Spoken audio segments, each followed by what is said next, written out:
hormati jamaah sholat subuh yang dimuliakan oleh Allah. Alhamdulillahirabbil alamin, pagi ini kita diberikan kenikmatan oleh Allah sehingga mampu melaksanakan sholat secara berjamaah, sholat subuh secara berjamaah. Dan semoga hari ini kita selalu terlimpahkan ya, keberkahan dari Allah Subhanahu wa taala dan tentunya kesehatannya di tengah-tengah pandemik yang masih belum terkendali dengan baik. Hari ini juga bertepatan dengan 26 hari ya menjelang hari Ramadan kalau nggak salah ya. Bapak Ibu semuanya, semoga kita juga dimudahkan dan disampaikan ya di bulan yang penuh berkah, penuh rahmat dan penuh ampunannya. Tentunya kita sebagai seorang muslim perlu mempersiapkan sedemikian hingga dalam rangka untuk memaksimalkan ibadah Ramadan ini.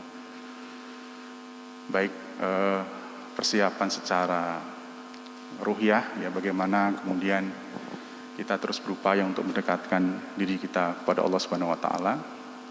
Kemudian persiapan jasadiah ya, jasad kita, fisik kita, sehingga di bulan Ramadan kita mampu dan kuat ya dalam melaksanakan bulan Ramadan.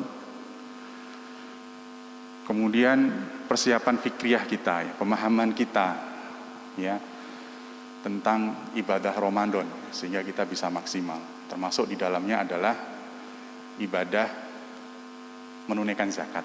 Ya. Maka hari ini Pak DKM ya meminta saya untuk sharing ya, mengenalkan tentang zakat. Ini praktis karena waktunya juga tidak banyak dan bagaimana kemudian kita mengelolanya. Ya, semoga yang sudah ada di Grand Saron bisa lebih optimal ya dengan kemudian kita memahami dan mengelola dengan baik. Bapak Ibu semuanya yang dimuliakan oleh Allah, jamaah salat subuh yang dimuliakan oleh Allah. Yang pertama yang saya sampaikan adalah makna zakat. Ya. Jadi kita harus tahu, kalau kita ingin tahu zakat, harus tahu tentang makna zakat. Makna zakat dalam bahasa itu ada 4 paling tidak. Yang pertama adalah zakat bermakna at-tahuru. Ya. Artinya membersihkan dan mensucikan. Ya, atau mensucikan. Jadi makna ini menegaskan bahwa harta yang kemudian kita zakati atau harta yang kemudian sebagian kita zakatkan itu membersihkan ya harta kita dan mensucikan jiwa kita. Ya, mampu menumbuhkan kesolehan sosial, ya tidak hanya sholat ya, tapi kemudian kepedulian sosial kita tumbuh, kesolehan sosial.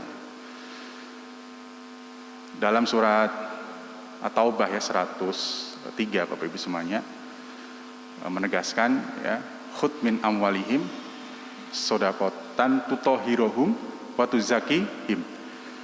Ya, ambillah sebagian dari zakat mereka, khudh min amwalihim shadaqah. Untuk apa? Tutahhiruhum, untuk membersihkan, wa tuzakkihim, dan mensucikan. Jadi menguatkan bahwa apa yang kemudian kita keluarkan itu sejatinya membersihkan harta kita dan mensucikan jiwa kita. Maka saya sering beberapa menyampaikan ya, kalau kita ingin makan ya, biasanya kita selalu mencuci tangan sebelum makan ya. Untuk apa? Untuk menghindari ya penyakit. Ya, mungkin sini ada Pak Dokter ya, mungkin nanti bisa dikoreksi. Kemudian kalau kita sudah makan dalam 1 hari itu harus ada yang kita keluarkan. Kalau enggak itu akan jadi penyakit. Jadi membersihkan dan mensucikan. Yang kedua, makna zakat adalah al-barakatu. Ya, berkah. Jadi harta yang kemudian kita zakati itu ada keberkahan dalam harta kita dan ada keberkahan dalam hidup kita. Ya. Jadi tadi bersih, mensucikan, berkah sekarang. Ada keberkahan. Keberkahan itu tidak harus dihitung secara materi, Bapak Ibu semuanya. Ya. Hidup kita mudah, itu berkah. Hidup kita sehat, itu berkah. Ya, kemudian keluarga kita sakinah, itu berkah. Anak-anak kita, anak-anak soleh soleha, ya itu berkah. Ya kita diberikan kelancaran dalam semua aktivitas kita, itu keberkahan. Jadi kalau dihitung-hitung itu dia akan cukup, itu namanya berkah. Jadi berkah ini tidak harus dimanai secara materi. Nah, mana yang ketiga, Bapak Ibu semuanya, zakat bermakna an-numu. Ya. An-numu ini tumbuh dan berkembang. Ya. Jadi harta yang kemudian kita zakati itu tumbuh dan berkembang. Ya. Ini kalau pakai logika manusia, ya kita punya gaji 10 juta dikali 2,5%, 250.000, berarti kan 10 juta dikurangi 250.000. Kurang atau nambah Bapak Ibu semuanya? Berkurang. Itu logika kita. Ya. Tapi berbeda dengan matematika Allah. Ya, bahwa zakat ini tumbuh ya dan berkembang. Belum ada ceritanya orang yang zakat, ya, orang yang bersedekah itu jatuh miskin. Belum ada ceritanya. Sampai sekarang saya belum dapatkan cerita itu. Orang yang bersedekah itu jatuh bangkrut, itu belum ada ceritanya. Bahkan yang banyak cerita itu harta mereka semakin tumbuh, rezeki mereka semakin berkembang. Ya, mungkin saya pernah cerita di masjid ini ya. Beberapa tahun yang lalu, ya, ada satu yayasan pendidikan. Di awal-awal dia mengalami kinerja keuangan yang kurang bagus, sampai kemudian dia minus. Lalu kemudian di holdingnya melakukan RUPS, kemudian terpilihlah direksi baru ya di yayasan pendidikan itu. Yang menarik adalah direksi yang baru ini mentargetkannya bukan mentargetkan profit, berapa keuntungan tahun depan yang didapatkan, tapi berapa zakat yang akan kita keluarkan. Itu betul-betul dikuatkan di timnya, di direksi yang lain, dan disepakati. Subhanallah ya, tahun berikutnya ternyata untung, keluar zakat 500 juta. Tahun berikutnya untung lagi, keluar zakat 1,5 miliar, dan seterusnya sampai terakhir ya, setahu saya yang tercatat itu yang baru ke kita ya, itu 5-7 miliar gitu. Zakat selama setahun. Berarti kan untungnya berlipat-lipat Bapak Ibu semuanya. Apa yang ditargetkan? Berapa tahun lalu yang akan kita zakatkan? Luar biasa. Kemudian 3 tahun yang lalu saya diundang sama pemilik Wardah, pemilik PT Paragon, yang kalau mungkin ibu-ibu yang hadir di sini, produknya itu Wardah Kosmetik, Bu Nur Hayati ya. Perusahaannya sekarang multinasional, di saat krisis masih tumbuh membesar. Bahkan perusahaan-perusahaan yang sama ya, yang masuk kategori kosmetik ya, itu merasa kewalahan ya dengan Paragon ini. Apa yang kemudian dilakukan? Setiap keuntungan Paragon dikeluarkan zakat. Jadi di sana istilahnya kalau perusahaan kan biasanya ada CSR Pak ya, social responsibility ya. Nah kalau ini enggak, di sana itu adanya adalah zakat. Jadi setiap keuntungan keluarkan zakat, kata beliau. Setiap keuntungan keluarkan zakat. Ya. Bahkan 4 sekolah kita di Jakarta itu dibiayai sama zakatnya PT Paragon. Apa yang terjadi? Membesar. Apa yang terjadi? Tumbuh. Gitu. Jadi tidak ada ceritanya orang yang mengeluarkan zakat ini jatuh miskin. Orang yang mengeluarkan zakat ini jatuh kepada kebangkrutan. Gitu.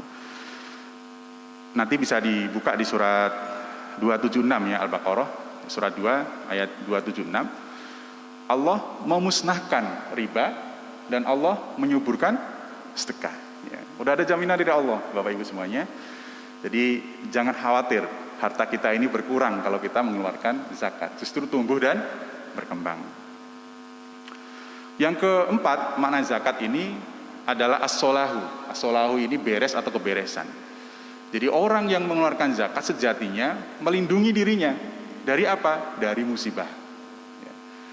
Dari apa? Dari kecurian, dari kehilangan. Makanya sering ya kalau kita, wah kok ada yang hilang ya, wah kok ada ini, biasanya apa? Ada yang belum kita keluarkan.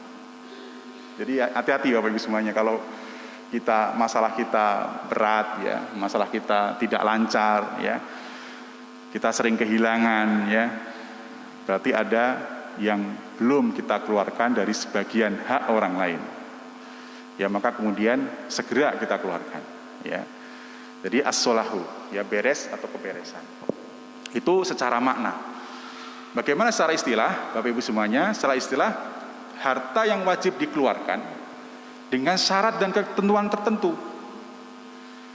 Syarat dan ketentuan tertentu itu apa? Sudah mencapai nisab dan haul. Ya, nisab itu apa? Nisab itu batas minimal. Berapa batas minimal? 85 gram emas ya, atau setara 524 kilogram beras. Ya, kalau harta kita sudah masuk nisab itu berarti wajib zakat Bapak Ibu semua. Kalau di bawah itu nggak masuk, tidak wajib zakat. Lalu apa Pak? Nanti saya jelaskan. Ya, bisa infak, bisa sedekah, atau kemudian wakaf. Ya. Dan disalurkan kepada orang-orang tertentu. Ya, penyalurannya juga ditentukan oleh Allah Subhanahu Wa Taala. Nanti bisa dibuka di surat At-Taubah 60. Ya, innamas shadaqatu lil fuqara. Ya, sesungguhnya zakat ini hanya diperuntukkan untuk lil fuqara, orang-orang fakir. Orang-orang fakir itu apa? Orang-orang yang dia tidak memiliki pekerjaan, apalagi memenuhi kebutuhan sehari-hari. Enggak memiliki pekerjaan, gimana bisa memenuhi kebutuhan sehari-hari? Yang kedua, wal masakin, orang-orang miskin. Orang-orang miskin itu apa? Orang-orang yang dia bekerja, tapi dia tidak memiliki atau dia tidak mampu menghidupi kehidupannya. Ya, kira-kira gajinya nggak cukup lah untuk menghidupi kehidupannya. Ya, dia termasuk orang-orang yang miskin dan dia berhak mendapatkan zakat. Ya. Wal amilina 'alaiha, ya, orang-orang yang mengelola zakat, amilin. Makanya kalau di sini Pak DKM kalau ada unit ya, unit zakat ya, katakanlah kita tunjuk berapa orang, itu berhak mendapatkan dari zakat ini gajinya. Ya, tidak perlu dialokkan dari lain, dari zakat aja. Kita gaji dari zakat. Ya, sudah diatur, jadi jangan khawatir. Sudah memenuhi ya syarat syariahnya. Ya, wal amilina 'alaiha wal mu'alafati qulubuhum, ya, orang yang dilunakkan hatinya, mu'alaf ya, maka perlu kita berikan zakatnya ya, kita dampingi ya mu'alaf ini. Wa fi riqab, ya, memerdekakan budak ya, mungkin kalau saat ini belum ada ya, tapi beberapa ulama sepakat dengan cara lain ya, misal mengadvokasi ya TKI yang ada di luar negeri itu bagian wa fi riqab ya, memerdekakan budak. Wal ghorimin, orang-orang yang berhutang. Nah, pertanyaannya, kalau yang hutang KPR, hutang mobil, mendapatkan zakat nggak Bapak Ibu semuanya? Ya, itu kan hutang-hutang konsumtif, ya, bukan hutang-hutang untuk kehidupan sehari-hari. Ya, jadi nggak berhak. Tapi kalau dia udah jatuh bangkrut, ya, tidak mampu dan sebagainya, ya baru kemudian dia berhak mendapatkan zakat. Tapi bukan dilunasi cicilan mobilnya, bukan dilunasi cicilan KPR dari dana zakat, bukan. Itu kan bisa cara lain, bisa dijual ya, tapi untuk penghidupannya dia berhak mendapatkan zakat. Ya. Wal ghorimin. Wa fi sabilillah, orang yang berjuang di jalan Allah. Siapa? Contoh penjaga masjid. Ini kita contoh-contoh yang paling dekat aja ya. Guru TPQ, ya, guru pendidikan yang sini ya, ustadz-ustadz yang mendampingi santri hafalan Quran ya, tahfiz Quran, itu berhak mendapatkan zakat karena dia berjuang di jalan Allah. Ya, berjuang di jalan Allah itu bukan menenteng senjata, bukan ya. Tapi konteks sekarang adalah orang yang mensiarkan ya agama Allah Subhanahu wa taala. Ya. Wa fis sabil ya, wa benis sabil ya, wa benis sabil itu orang yang dalam perjalanan yang kemudian dia kehabisan uang. Jadi ada 8 asnaf yang dia berhak mendapatkan zakat. Jadi sifatnya wajib, kemudian syarat dan ketentuan tertentu, tadi nisab dan haul, kemudian disalurkannya juga kepada orang-orang tertentu, 8 asnaf. Ya. Jadi memang zakat ini sangat ketat sekali, Bapak Ibu semuanya. Nah, kemudian kalau ada pertanyaan, ini saya sampaikan yang ini ya, yang praktis-praktis ya, semoga ini bisa cepat kemudian dipahami. Ada pertanyaan biasanya di forum-forum itu. Apa bedanya zakat, ya, infak, sedekah, dan saya tambahin satu wakaf ya, karena saya dengar di Masjid Mujahadah juga kelola wakaf. Apa bedanya? Kalau zakat tadi saya sampaikan, dia wajib hukumnya. Ya, dengan syarat tertentu, ketentuan tertentu, dan kemudian disalurkan kepada orang tertentu pula, 8 asnaf tadi saya sampaikan, ya. At-Taubah 60, nanti bisa dibuka di rumah. Kalau infak, sebagian ulama menyampaikan ada yang bersifat wajib, ada yang bersifat sunnah. Contoh misal bersifat wajib. Kita menafkahi keluarga, itu infak wajib Bapak Ibu semuanya. Ya, makanya kalau ada kita sebagai laki-laki tidak menafkahi keluarga, itu kebangetan itu. Ya, apapun harus menafkahi keluarga, itu wajib. Nafkah itu dari bahasa nafkah, ya, membelanjakan, menafkahkan, membelanjakan, infak, ya, infak wajib. Kemudian kepada orang tua kita yang sudah tidak mampu, ya, tidak punya penghasilan, hanya menyandarkan kita, itu wajib, Pak. Bukan zakat itu, infak wajib. Kita tidak boleh zakat kepada orang tua, ya, apalagi kepada keluarga, ya, wajib itu. Yang sunnah kayak apa? Yang sunnah misal nanti bisa dibuka di surat 215 ya, ayat 215 Al-Baqarah ya. Kepada kerabat, ya, kepada tetangga yang kelaparan, ya. Jangan sampai kita malam tidur kenyang, tetangga kita kelaparan. Itu dipertanyakan betul itu keimanan kita. Ya. Kemudian yatim itu infak, ya, tidak zakat. Ya, kemudian bangun masjid, ya, masjid itu infak. Makanya kotaknya bukan kotak zakat namanya, Pak. Kotak infak. Yang beredar itu kan kotak infak namanya. Enggak kotak zakat, enggak kotak sedekah atau kotak wakaf, ya. Dan dia berupa materi atau harta.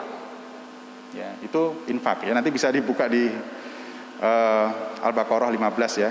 Yas'alunaka maza yunfikun, ya. Mereka bertanya kepadamu Muhammad tentang apa yang harus diinfakkan.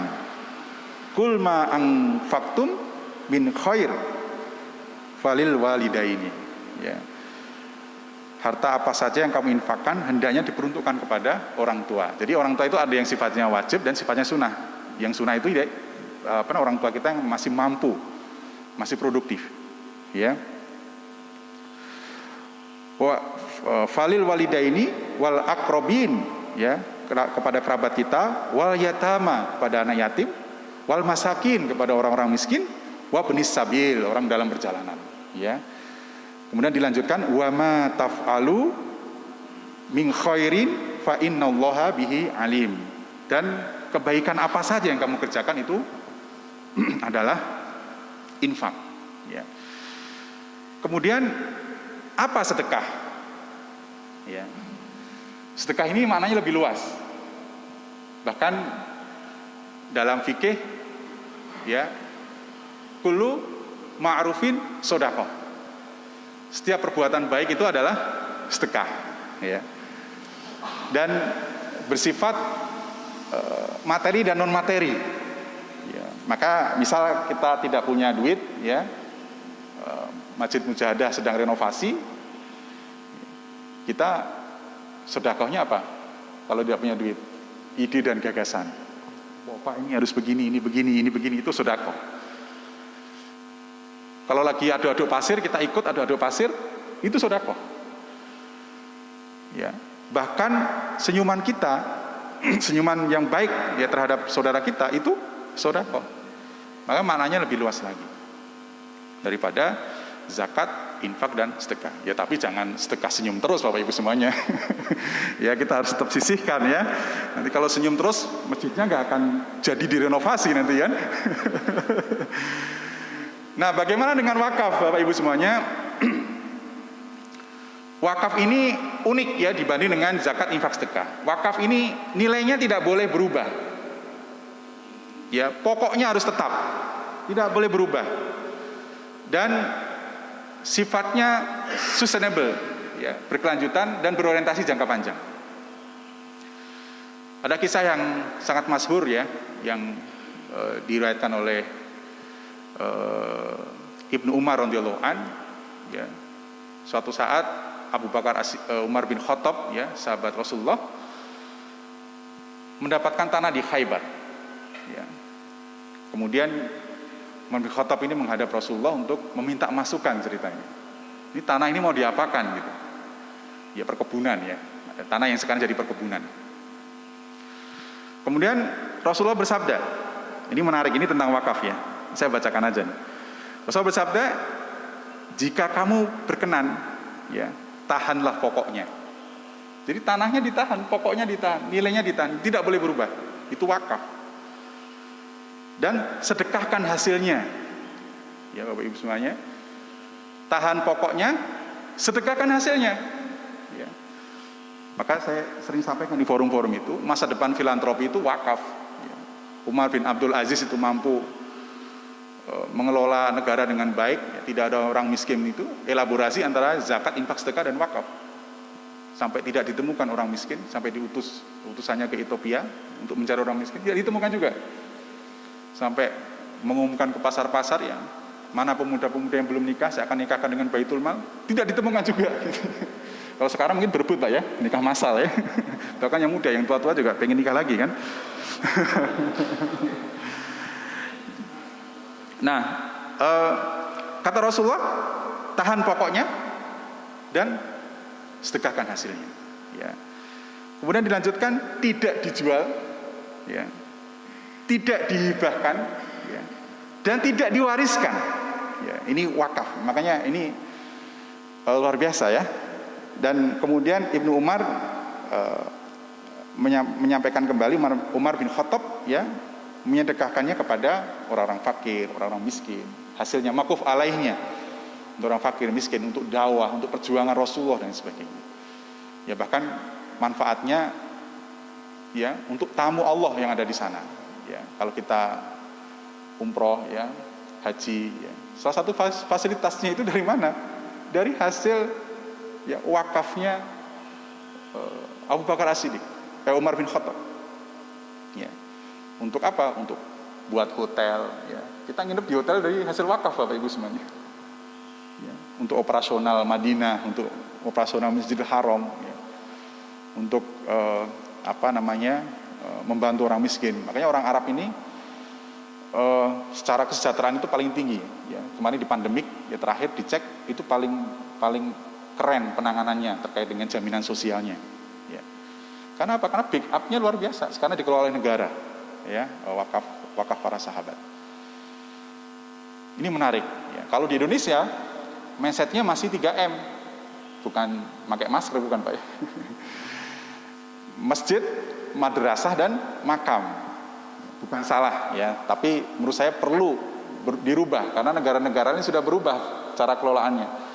Saya 4 tahun yang lalu ke Singapura belajar wakaf, ke Wares, ya. Saya diinapkan di salah satu hotel, dan hotelnya ternyata dari mana? Dari wakaf, Pak. Saya diajak makan ke restoran, dari mana ternyata? Dari wakaf. Untuk apa hasil wakafnya? Untuk membiayai masjid-masjid di sana, untuk membiayai para imam, untuk membiayai para dai dan sebagainya. Oh, keren kalau kita bisa kelola wakaf. Ya, kita mau punya program yang jangka panjang, keren. Kita sendiri misal, kita kelola dalam bentuk rumah sakit, ya. Kita kelola kebun, misal di Pandeglang kita ada 150 hektar, ya. Kita tanami kelapa dan alhamdulillah ekspor, kita bisa memberdayakan masyarakat sekitar. Itu wakaf, Pak. Nilainya kita nggak boleh jual, nilainya tetap pokok, tapi hasilnya kita sedekahkan. Ya. Terakhir aja kemarin kita dapat wakaf 2 minimarket di Bandung, Pak. Sebulan itu 60 juta keuntungannya. Kalau 2 kan berarti 120 juta. Oh, itu kalau untuk program kan menarik, Pak. Jadi untuk membiayai pendidikan, membiayai program kesehatan, membiayai program dakwah dan sebagainya.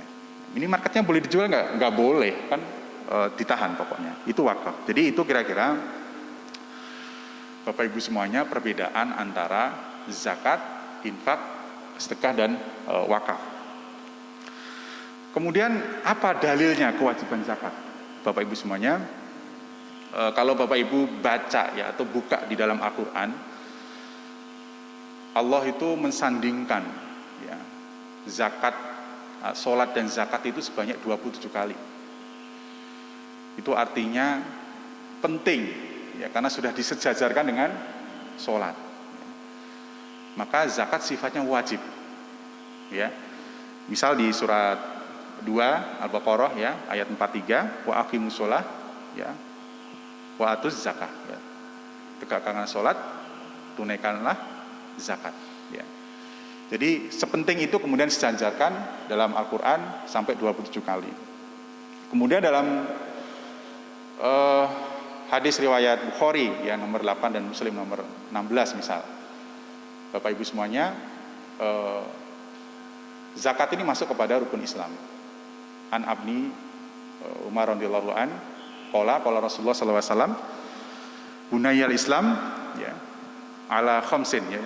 Islam ini dibangun dari 5 perkara. Ya. Syahadati alla ilaha illallah wa anna Muhammadar Rasulullah ya. Bersaksi tiada Tuhan selain Allah dan Muhammad adalah utusan Allah. Wa iqamis shalah ya, tunaikan menegakkan salat, wa itaiz zakah, menunaikan zakat ya, wal haji baiti ya, haji ke Baitullah, dan wasaum Ramadan. Jadi masuk kepada rukun Islam yang ketiga, zakat ini ya. Hadis riwayat Bukhari dan Muslim ya, dan bisa dibaca-baca ya. Kemudian ketika zakat ada sebuah kewajiban ya, pasti ada ancaman ya bagi orang yang tidak membayar zakat. Ini bukan menakut-nakuti, ini menyemangati ya Bapak Ibu semuanya, untuk kita bisa semangat untuk mensedekahkan atau menzakatkan sebagian harta kita untuk kemaslahatan di Green Saron dan sekitar.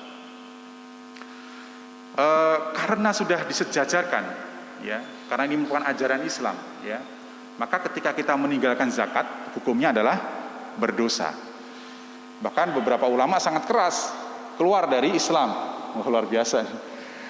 Saya nggak berani menyampaikan itu Pak ya. Saya hanya menyampaikan berani berdosa ya, orang yang tidak melakukan zakat berdosa ya. Tadi dalilnya tadi disejajarkan dengan sholat ya, nanti bisa dibuka di surat Al-Baqarah 43 ya, dan kemudian masuk kepada rukun Islam ya. Saya sampaikan kenapa berdosa ya, bisa dibuka di surat Fusilat ya 6-7. Wa wailul lil musyrikin ya, dan celakalah yang besar bagi orang-orang yang mempersekutukannya. Siapa itu? Allazina la yu'tunaz zakah. Orang-orang yang tidak membayar zakat, orang-orang yang mengingkari zakat ya. Ya, wahum bil akhirati hum kafirun ya. Dan mereka kafir akan adanya kehidupan akhirat. Jadi berdosa ya ketika kita tidak menunaikan zakat ya. Apalagi kalau sudah mampu, wajib hukumnya ya.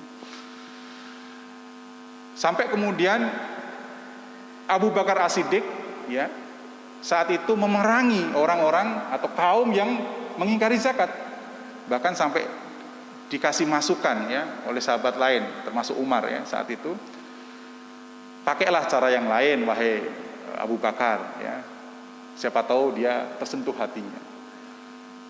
Apa yang kemudian disampaikan oleh Abu Bakar As-Siddiq ini dalam hadis Bukhari Muslim ya, apa yang disampaikan oleh Abu Bakar As-Siddiq, sesungguhnya zakat adalah hak harta ya, kata beliau, demi Allah aku akan memerangi mereka yang memisahkan antara sholat dan zakat.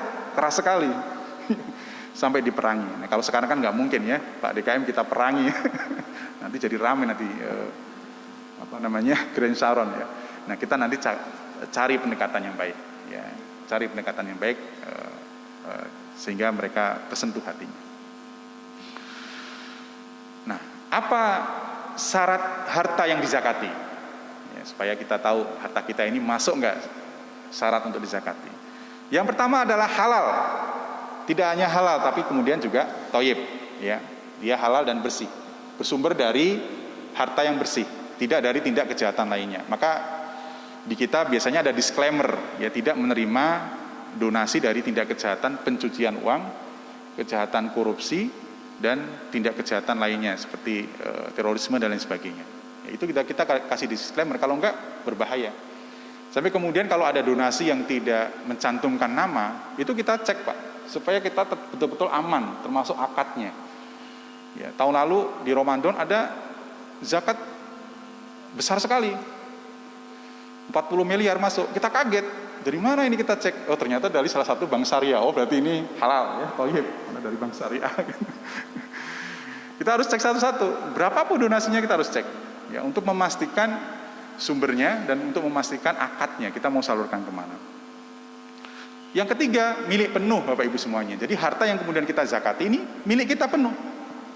Bukan milik orang lain, apalagi milik tetangga kita zakati ya. Milik kita sendiri Bapak Ibu semuanya. Yang keempat, yang ketiga bersifat produktif. Ya, jadi harta-harta kita ini yang kita zakati bersifat produktif. Misal dari perdagangan, ya, dari usaha, baik yang kita kelola sendiri atau dikelola oleh orang lain. Ya. Kemudian mencapai nisabnya yang keempat. Ya, tadi saya sampaikan 85 gram emas atau 524 kilogram beras. Itu nisab, batas nisab. Ya. Kemudian surplus dari kebutuhan pokok, ya, surplus. Jangan sampai kita zakat kita kekurangan, ya. Kita harus hitung-hitung juga karena kan sudah ada ketentuannya. Ya, terbebas dari hutang. Yang selanjutnya yang nomor 6. Jadi harta yang wajib dizakati adalah harta yang terbebas dari hutang. Bagaimana kalau harta kita masuk nisab dan haulnya, tapi kita masih hutang? Harta yang kita miliki dikurangi hutang kita kali 2,5%. Ya, jadi Islam ini mudah Pak, tidak usah dipersulit. Ya. Kemudian terakhir adalah haul, ya, mencapai haulnya. Kalau sudah masuk dalam 1 tahun, itu harta yang wajib dizakati. Lalu apa jenis-jenis zakat? Ya, zakat ada 2. Yang pertama adalah zakat fitrah, ya, zakat yang kita keluarkan menjelang Hari Raya Idul Fitri, wajib bagi semua muslim, anak kecil, dewasa, orang tua, laki-laki, perempuan, kaya, miskin. Miskin ada catatannya yang dia mampu menyimpan pokok dalam sehari. Ya. Kemudian kadarnya berapa? Kadarnya 2,5%. Ya, kilogram beras. Ya. 2,5 kilogram beras, mohon maaf tidak persen. Ya. Dan dikeluarkan menjelang Hari Raya Idul Fitri. Dan sebagian besar masyarakat kita itu pemahaman dari zakat fitrah. Yang kedua adalah zakat mal. Mal itu zakat harta. Para ulama bersepakat membaginya banyak hal. Ya, ada dari mulai zakat emas, ya, zakat perdagangan, zakat simpanan, zakat profesi, investasi dan sebagainya. Nah, mungkin saya beberapa sedikit ya, yang mungkin banyak ya di Green Sharon ya. Misal ya kita bahas yang pertama tentang zakat emas. Ya, gimana cara menghitungnya zakat emas? Jadi zakat emas ini zakat emas batangan atau perhiasan. Ketentuannya gimana? Yang dizakati adalah emas yang disimpan, bukan emas yang dipakai. Jadi yang dizakati adalah emas yang disimpan. Ya, berapa nisabnya? 85 gram emas. Jadi kalau kita punya simpanan emas buat tangan gitu di berangkas ya atau di bank, itu wajib dizakati Pak kalau sudah masuk nisabnya 85 gram emas dan mencapai haulnya 1 tahun. Berapa kadar zakatnya? 2,5%. Kali 2,5%. Jadi emas yang kita simpan, kita miliki, ya, kalau tidak ada yang kita pakai ya, kemudian kali 2,5%. Tapi kemudian kalau ada yang kita pakai, yang kalau kita pakai kan sewajarnya Pak, ya nggak mungkin lebih dari 10 ini kan gram kan, atau mungkin 10 kilogram kan nggak mungkin ya. Jadi zakat yang kita simpan, yang kita miliki, yang kita simpan dikurangi yang kita pakai kali 2,5%. Ya, jadi gampang Pak, ini hitung-hitungannya gampang. Ya, nanti saya share di grup ya, ini ya, cara menghitungnya biar praktis ya. Dalilnya apa? Bisa dibuka surat At-Taubah 35 ya. Saya bacakan artinya aja ya.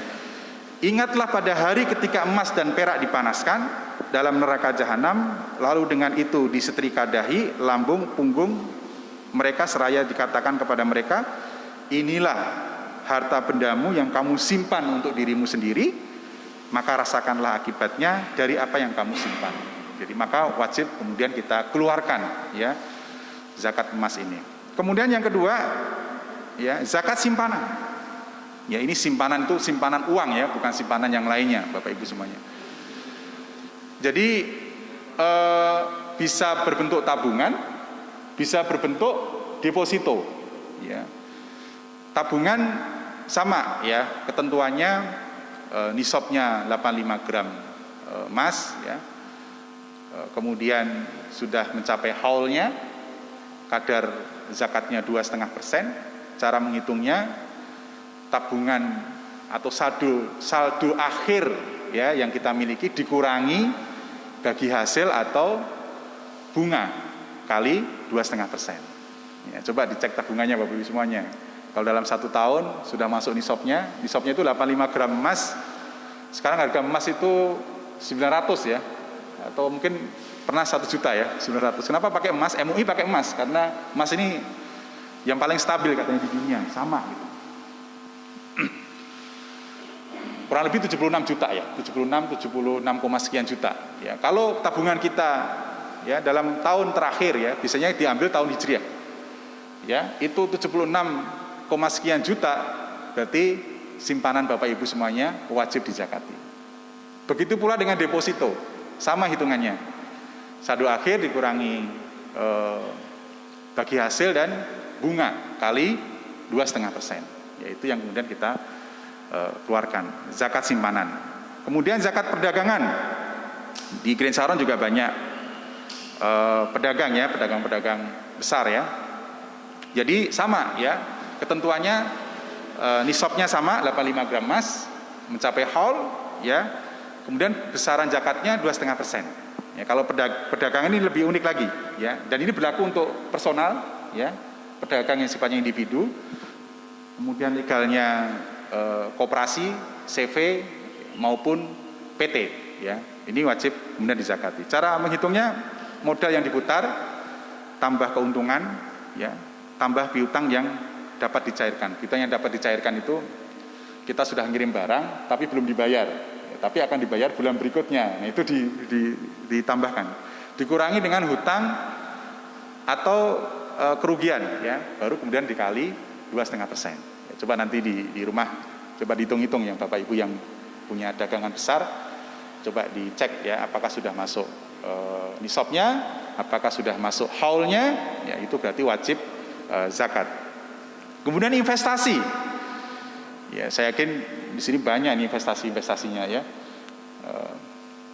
Kalau kita bisa zakatkan ya melalui Masjid Mujahadah kan banyak yang terbiayai program-program kemaslahatan di lingkungan Green Saron. Investasi ini ada 2, cara hitungnya juga berbeda. Investasi uang, investasi aset ya. Yang pertama, investasi aset ini yang dihitung hanya hasilnya, ya. Hasil dari investasi aset ini kita kali 2,5%. Misal Pak Soleh, dia memiliki 5 ruko, dikontrakkan 1 ruko 10 juta, berarti 10 kali 50 baru kemudian dikali 2,5%, itu zakatnya. Nah kalau investasi uang itu menghitungnya total investasi ditambah hasil kali 2,5%. Ya, jadi bedanya kalau aset dia tidak dihitung total tapi dihitung hasilnya saja. Kalau investasi uang dia dihitung nilai total investasinya ditambah hasilnya ya kali 2,5%. Nah kemudian selanjutnya adalah zakat profesi. Di sini juga banyak yang memiliki profesi ya. Ada dokter, ya, ada dosen, ya, dan lain sebagainya. Wajib zakat nggak? Wajib. Kalau dia sudah memenuhi nisab, ya. Kalau zakat profesi ini ada yang memang menganjurkan 85 kilogram, 85 gram emas, ya. Ada yang kemudian dianalogikan ke pertanian, dianalogikan ke 524 kg beras ya. Yusuf Qaradawi memang lebih kepada beras ya. Tapi MUI di Indonesia emas ya. Itu monggo nanti yang paling mudah aja di kita ya, jangan dipersulit. Bagaimana dalilnya nanti bisa dibuka ya, karena ini debatable sebenarnya kalau zakat profesi, karena beberapa ada yang masih belum sepaham ya. Tapi kita ambil yang paling baik aja ya. Mengeluarkan zakat masa kurang baik Pak ya. Bab dalil itu nanti masing-masing ya. Ini kalau kita bicara fikih nanti macam-macam gitu. Buka di surat Al-Baqarah 265. Jadi keluarkanlah setiap apa yang kemudian kamu usahakan, kira-kira gitu. Jadi apa yang kita usahakan harus kita keluarkan. Dan ini dianalogikan seperti zakat pertanian. Petani itu wajib zakat ya, ketika dia panen itu wajib dikeluarkan zakatnya. Ya. Kalau tak ada hujan dia 10%. Ya, kalau diairi irigasi dia 5%. Begitu pula dengan kita yang memiliki profesi. Kita digaji setiap bulan. Ketika kemudian kita mendapatkan hak, ya maka kita harus keluarkan kewajiban kita ya sebagai profesi. Berapa cara ngitungnya? Gampang Pak. Ya, kalau sudah masuk nisab, ya tadi saya sampaikan, kemudian masuk haulnya, ya bisa dikeluarkan dalam 1 bulan sekali kita terima. Tadi karena analoginya adalah pertanian, ketika kita panen kita keluarkan. Begitu pula ketika kita dalam satu profesi mendapatkan gaji kita keluarkan. Itu analoginya. Para ulama bersepakat seperti itu. Kali 2,5%. Nah, Yusuf Qaradawi menyampaikan lebih bagusnya bruto, ya, untuk kehati-hatian. Bruto itu artinya berarti yang kita terima langsung kita keluarkan. Jangan dikurang-kurangi dulu Pak, nanti kecil nanti zakatnya. Masa ke orang lain sisanya kan enggak ya. Jadi ketika kita dapat katakan 10 juta, udah langsung kali 2,5%, ya. Yusuf Qaradawi menyampaikan itu lebih baik, ya, dan itu lebih hati-hati. Daripada netok dikurangi belanja ini itu. Untuk servis sepeda ya Pak Deden ya, itu kecil nanti. Nanti kecil nanti yang kita zakati. Jadi bruto, dari bruto. Jadi itu zakat profesi. Dan lain sebagainya, ada peternakan. Saya kira peternakan nggak perlu saya jelaskan karena di sini dia ada peternak ya. Peternak ikan ya Pak ya. Ini yang wajib dizakati peternakan itu misalkan sapi, ya, kambing, ya, kerbau, unta, itu wajib dizakati. Dan masing-masing hitungannya berbeda-beda. Ya, nanti di lain waktu nanti kita jelaskan. Nah yang terakhir Bapak Ibu semuanya, yang ingin saya sampaikan adalah bagaimana cara mengelolanya. Nah ini menarik ya, supaya ini bisa menjadi pemahaman kita semuanya dan menguatkan apa yang sudah ada gitu. Jadi Bapak Ibu semuanya, bahwa model kelolaan zakat ini 3 ya. Yang pertama itu menghimpun atau mengumpulkan ya, makanya kan perintahnya khudh min amwalihim ya, ambillah. Ya, mengumpulkan, kemudian mengelola. Mengelola itu berarti setelah dikumpulkan kemudian dipastikan ini akadnya kemana, ini apakah zakat, ini infak, ini sedekah atau wakaf. Karena tadi Pak, beda-beda kan peruntukannya. Kemudian yang ketiga, mendistribusikan. Ya, jadi setelah kemudian kita pisahkan ya sesuai dengan akadnya, sesuai dengan kaidahnya, ya maka kemudian kita distribusikan. Untuk apa? Untuk program-program dakwah, ya, untuk program-program pendidikan, ya, untuk program-program kesehatan, untuk program ekonomi, ya, dan lain sebagainya, ya. Jadi 3 ya, kaidahnya 3 ya, menghimpun, mengelola dan mendistribusikan. Dan ketiganya ini harus taat asas Pak, asas kepatuhan terhadap syariah. Kalau di Grand Sharon yang ngerti syariah banyak ya, satu-satunya banyak. Kemudian asas kepatuhan negara ya, sesuai dengan undang-undang. Dan yang ketiga adalah asas etika, etis ya, dilihat oleh masyarakat ya. Ada etika yang harus kita jaga di masyarakat. Jadi harus patuh di 3 asas itu. Saya kasih contoh sederhana, misal pengelolaan yang ada di rumah zakat. Boleh Pak, sedikit aja, 1 menit aja pengelolaan rumah zakat. Jadi rumah zakat ini 22 tahun. Sekarang menjelang 23 tahun. Selama 22 tahun kita memberikan manfaat 38 juta orang. Itu sudah by name by address. Ya, ini menarik, mungkin nanti bisa dicontoh ya pengelolaannya. By name by address. Ya. Hadir di 1686 desa berdaya. Ya. Kenapa desa itu ceritanya panjang? Karena kemiskinan itu ada di desa, masa depan itu ada di desa. Kita bicara air, kita bicara energi, kita bicara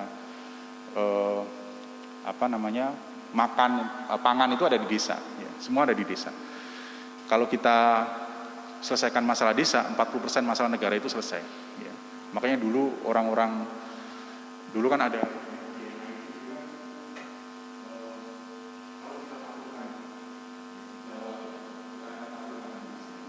desa, Pak. Ya, ininya bergeraknya di desa-desa. Makanya negara-negara maju sekarang, desanya maju. Saya 2018 ke Italia ya, diundang untuk sharing tentang pemberdayaan desa. Sebelah saya itu Korea dan dari Jepang. Mereka desa itu kelolaannya sudah industri, kita masih UMKM. Jadi saya presentasi saat itu terkait UMKM di desa, mereka sudah industri, Pak.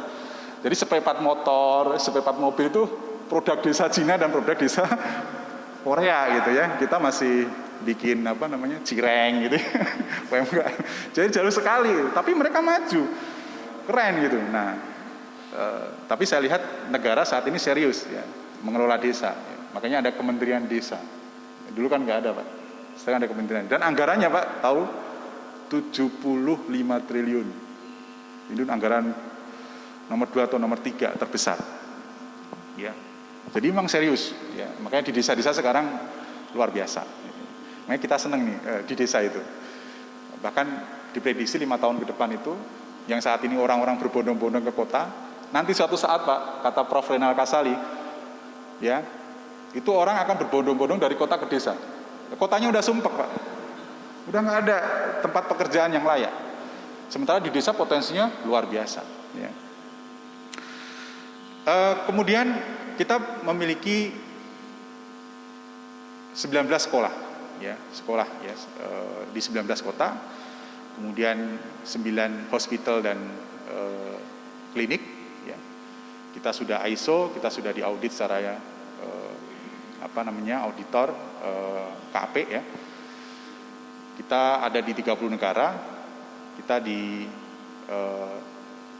juga mendapatkan status spesial konsultatif UNPBB. Jadi kita mengikuti sidang-sidang umum PBB untuk memberikan masukan sosial kemanusiaan. Karena sejatinya negara-negara Islam itu yang kemudian saat ini yang kekurangan ya, di Palestina, di Suriah dan sebagainya. Nah, kita memberikan masukan-masukan atas yang terjadi.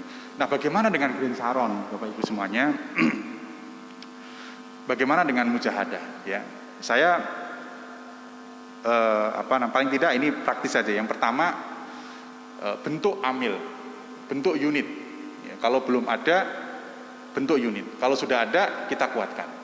Ya, mungkin bisa di bawah organ DKM, ya, sehingga bisa lebih optimal. Ya, atau mungkin di organ yang berbeda. Monggo nanti bisa diatur-atur di pengurus DKM. Yang kedua, siapkan legalnya. Ya, harus legal, Pak. Ya, kalau nggak legal nanti kita nggak taat asas. Ya. Kepatuhan. Dalam Undang-Undang Nomor 23 2011, pengelola zakat itu ada 2 di Indonesia, Basnas dan Lasnas.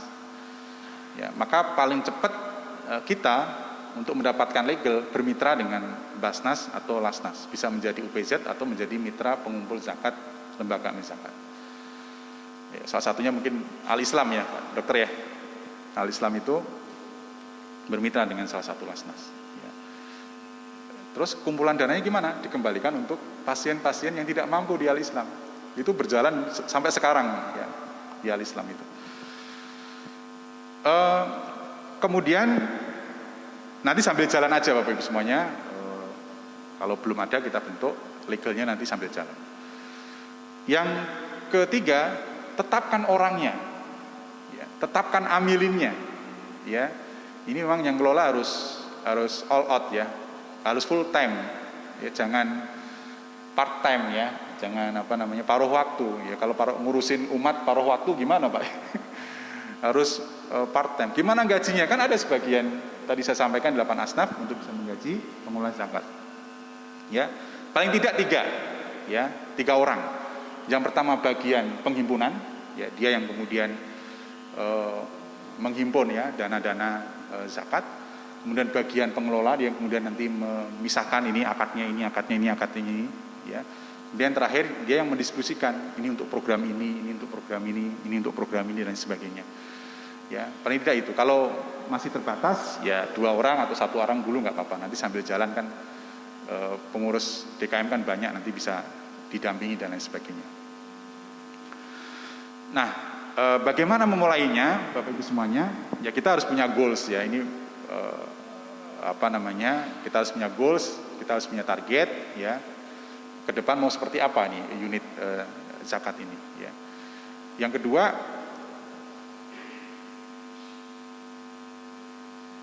kemudian kita pilih segmennya kira-kira ya. Ini praktis-praktis saja, kita pilih segmennya. Misal segmen pertama ya di ring 1 atau di jamaah sholat mujahadah ya. Itu pasti kalau dia sudah sholat ya, dia sudah berjamaah, untuk disentuh untuk mengeluarkan sebagian rezekinya itu mudah. Kemudian nanti ring berikutnya adalah warga Green Sharon ya. Secara umum. Ya, pilih segmennya, tetapkan programnya. Kita harus tetapkan programnya. Programnya apa saja yang existing, ya kita harus siapkan program yang existing, misalkan program dakwah, ya, program pendidikan, misalkan ada pesantren tahfidz, itu bagian program yang harus kita sampaikan dan kita tawarkan. Kemudian program kesehatan, misal, ya di sini kan banyak dokter ya, misal kita bikin klinik gitu dari wakaf atau dari infak, ya, nanti ya, setiap hari Jumat atau apa digratiskan untuk warga sekitar Green Sharon ya, sebagai pengamanan ring 1 kita misalnya, supaya Green Sharon aman misal. Atau lain sebagainya, itu monggo nanti jadi atur. Kan tanahnya masih banyak di sini Pak ya, bisa bikin klinik gitu. Atau bikin program apa gitu ya, pemberdayaan ekonomi, kita bisa memberdayakan masyarakat sekitar Green Sharon dengan pemberdayaan ekonomi dan lain sebagainya ya. Tentukan programnya ya. Yang selanjutnya adalah jalankan channelnya, permudah orang berzakat ya, bisa transfer ya, kalau sudah ada legalnya kan transfernya enak ya, ke masjid mujahadah, tidak ke personal dan lain sebagainya. Ini menarik Bapak Ibu semuanya. Kemudian sempurnakan servisnya, jadi harus ada servisnya supaya muzaki ini tetap mau berdonasi setiap bulan ya. Servisnya apa? Diberikan laporan ya. Harus ada laporannya ya. Kemudian misal ada konsultasi zakat, kita buka konsultasi zakat khusus gitu supaya lebih paham, lebih mengerti gitu ya. Gimana cara menghitungnya, kita dampingi gitu ya. Kemudian Pak, saya malas keluar, ada layanan jemput zakat. Kita jemput zakat, kan tenaganya banyak nih anak-anak muda di sini. Ya. Kemudian transfer, atau kemudian nanti ke depan bisa pakai e-wallet ya, pakai GoPay, pakai OVO dan sebagainya, itu nanti bisa kita siapkan. Nah, apa yang kemudian perlu dikuatkan dalam ke depan? Paling tidak 3 ya Bapak Ibu semua, ini yang terakhir yang saya sampaikan ya. Yang pertama adalah trust. Kita harus terus menumbuhkan trust, ini penting. Salah satunya adalah legal. Kita mau tetap harus ada legal ya, tapi nanti sambil jalan ya. Boleh bermitra dengan Basnas atau dengan yang lainnya. Kemudian pengelolaannya harus bagus. Bagus itu kan berarti ya bertahap ya. Kalau kita sudah ada legal, nanti bertahap sistemnya di SOP dan sebagainya nanti dilengkapi ya. Kemudian portofolio program harus diperbanyak. Harus terus dimunculkan portofolio program-program yang ini terus disampaikan. Kan kita banyak media, ada grup mujahadah, kemudian ada itu yang ditempel itu mading dan sebagainya. Itu adalah bagian dari upaya-upaya kita untuk menunjukkan portofolio program ya. Kemudian laporan itu juga bagian dari trust ya, dan lain sebagainya. Yang kedua yang perlu harus terus kita tingkatkan ke depan adalah sosialisasi ya. Nah, hari ini itu kan bagian dari sosialisasi. Saya pernah memetakan ya, ada 4 kuadran ya. Jadi zakat di Indonesia ini kan potensinya 217 triliun Pak, baru terkumpul 13 triliun. Paling tidak ada 4 kuadran. Kuadran pertama itu dia mampu dan mau, itu kurang lebih 5% se-Indonesia itu, kita petakan. Kuadran kedua dia mampu tapi tidak mau. Dia mampu tidak mau, karena apa? Karena tidak tahu, Pak, zakat itu apa. Ini besar ini, Bu, ini kurang lebih 45% di Indonesia ini. Ya, maka kemudian kita harus edukasi, maka kita harus sosialisasi. Dulu waktu ketua MUI-nya Kiai Ma'ruf, pernah saya sampaikan ke beliau, kalau bisa di khotbah Jumat itu, mau di pekan pertama, pekan kedua itu minimal 1 kali itu bahas tentang zakat. Karena kan khotbah Jumat kan nggak pernah membahas tentang zakat, padahal yang hadir itu banyak sekali dibanding sholat subuh. Ya kan, supaya apa? Supaya paham. Karena luar biasa loh instrumen keuangan Islam ini. Ya, bahkan kita pernah menghitung itu, kalau masjid di Indonesia kan ada kurang lebih 800 ribuan ya di Indonesia ini, atau lebih lah ya. Kalau satu masjid sebulan 5 juta itu udah berapa itu potensi ekonomi umat itu. Luar biasa. Nah, itu tidak teroptimalkan karena tidak ngerti. Ya, tidak teredukasi dengan baik. Ya, maka penting kemudian sosialisasi ini menjadi penting. Nah, kuadran ketiga itu dia tidak mampu tapi mau. Ya, kita jangan tawarkan zakat, kita tawarkan infak, sedekah, wakaf. Banyak itu yang ada 35%-an. Kuadran keempat, dia tidak mau dan tidak mampu. Ini mustahik, jangan ditawarkan, Pak. Ini mustahik, jangan ditawarkan. Dia hanya mendapatkan bagiannya. Dan yang terakhir adalah kemudahan ya, servis, apalagi sekarang di era digital ya, maka harus semakin banyak kemudahan-kemudahan sehingga ketika muzaki sudah trust ya, kemudian dia tahu, dia mudah membayar ya. Saya kira itu mungkin yang bisa saya sampaikan. Mungkin nanti lebih lanjut, monggo nanti kalau ada diskusi atau mungkin saya insya Allah siap lah nanti mendampingi unit yang nanti kalau sudah ada atau sedang mau dibentuk, silahkan nanti saya siap dampingi. Semoga ini bermanfaat ya Bapak Ibu semuanya, pemahaman kita tentang praktis sebenarnya ini pemahaman tentang zakat dan kemudian bagaimana kita mengelolanya ya. Mohon maaf lahir batin ya. Assalamualaikum warahmatullahi wabarakatuh.